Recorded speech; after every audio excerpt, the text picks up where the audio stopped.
മന്ത്ര ഹൈദരാബാദിലെ മന്ത്ര ഷോറൂം അവരുടെ ഫാക്ടറി അവിടെ പ്രധാനമായും ചെമ്പിൻ്റെ അതുപോലെ തന്നെ ബ്രാസിൻ്റെയും നിർമ്മാണമാണ് നടക്കുന്നത്.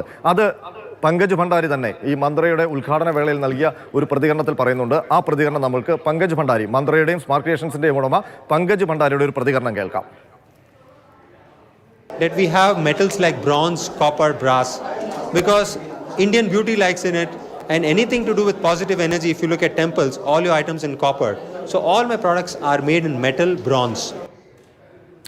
അപ്പോൾ പങ്കജ് ഭണ്ഡാരി തന്നെ പറയുകയാണ്, ഞങ്ങളുടെ ഹൈദരാബാദ് മന്ത്രയിലെ പ്രധാനപ്പെട്ട പ്രോഡക്ട്സ് കോപ്പറും ബ്രാസുമാണ്. അതിൽ പ്രധാനപ്പെട്ട ഉൽപ്പന്നങ്ങൾ ഏതാണ്ട് 600-ലധികം തരത്തിലുള്ള ഉൽപ്പന്നങ്ങൾ അവിടെ വിൽക്കുന്നുണ്ടെന്നൊക്കെയാണ് ആ പ്രതികരണത്തിൽ പറയുന്നത്. അതെല്ലാം ഹൈദരാബാദിലാണ് നിർമ്മിക്കുന്നതെന്ന് പറയുന്നു. അപ്പോൾ ചെമ്പ്, ബ്രാസ് എന്നിവ നിർമ്മിക്കുന്ന, അതല്ലെങ്കിൽ അതിൻ്റെ മോൾഡ് ഉണ്ടാക്കുന്ന, അതിൻ്റെ പ്രിൻ്റ് ഉണ്ടാക്കുന്ന, അതിൽ ഉൽപ്പന്നങ്ങൾ ഉണ്ടാക്കുന്ന ഒരു സ്ഥാപനം പങ്കജ് ഭണ്ഡാരിക്ക് ഹൈദരാബാദിലുണ്ട്. അപ്പോൾ നമുക്ക് സംശയിക്കാവുന്ന കാര്യം, ശബരിമലയിൽ നിന്നെടുത്ത യഥാർത്ഥ സ്വർണ്ണപ്പാളികൾ നാഗേഷ് എന്ന് പറയുന്ന ആൾക്ക് അനന്തസുബ്രഹ്മണ്യം കൈമാറുമ്പോൾ നാഗേഷ് അത് മന്ത്രയിൽ തന്നെ ആയിരിക്കും കൊണ്ടുപോയിട്ടുണ്ടാവുക.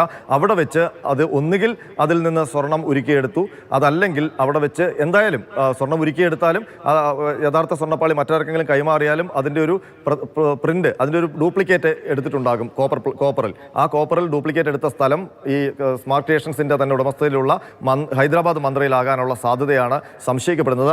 അതുകൊണ്ട് തന്നെ ഈ SITയുടെയും നേരത്തെ വിജിലൻസിൻ്റെ അന്വേഷണം സ്മാർട്ട് ക്രിയേഷൻസ് കേന്ദ്രീകരിച്ച് തന്നെയായിരുന്നു. അപ്പോൾ പങ്കജ് ഭണ്ഡാരിയും ഉണ്ണികൃഷ്ണൻ പോറ്റിയും തമ്മിലുള്ള ബന്ധം എല്ലാവർക്കും അറിയാം. ഈ രണ്ടു പേരും ചേർന്ന് നടത്തിയ ഗൂഢാലോചന. അപ്പോൾ ഒരു പക്ഷേ ചെന്നൈയിലെ നേരത്തെ തന്നെ ഈ സ്മാർട്ട് ക്രിയേഷൻസ് ഉടമകളൊക്കെ നേരത്തെ പറഞ്ഞതുപോലെ ഈ ചെമ്പിൻ്റെ പാളികൾ നിർമ്മിക്കാനോ അല്ലെങ്കിൽ സ്വർണം പൂശിയ ചെമ്പിൽ നിന്ന് സ്വർണം ഉരുക്കിയെടുക്കാനോ പറ്റുന്ന ഒരു ടെക്നോളജി ഞങ്ങൾക്ക് ചെന്നൈയിലില്ല എന്നവർ നേരത്തെ പറഞ്ഞിട്ടുണ്ട്. അപ്പോൾ സ്വാഭാവികമായിട്ടും ഇതെല്ലാം ചെയ്യാവുന്ന ഒരു ഫാക്ടറി അവർക്ക് ഹൈദരാബാദിൽ ഉണ്ട് എന്നുള്ള കാര്യം ഈ വ്യക്തമാണ്. അത് മന്ത്രയാണ്. അപ്പോൾ ഈ കാര്യങ്ങളെല്ലാം ചെയ്യാൻ വേണ്ടി സ്വർണ്ണപ്പാളി ഹൈദരാബാദിലെ മന്ത്രയിലേക്ക് കൊണ്ടുപോയിരിക്കാം എന്നുള്ളൊരു അനുമാനത്തിലേക്കാണ് കാര്യങ്ങൾ എത്തുന്നത്. അപ്പോൾ രണ്ടിടത്തേക്ക് അന്വേഷണം ചുരുങ്ങുന്നു.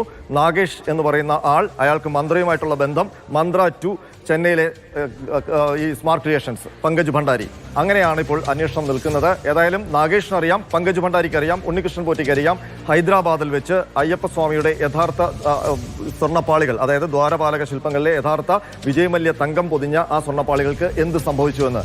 ഏതായാലും സ്മാർട്ട് ക്രിയേഷൻസും ഹൈദരാബാദിലെ മന്ത്രിയും ഒറ്റ സ്ഥാപനമാണ്.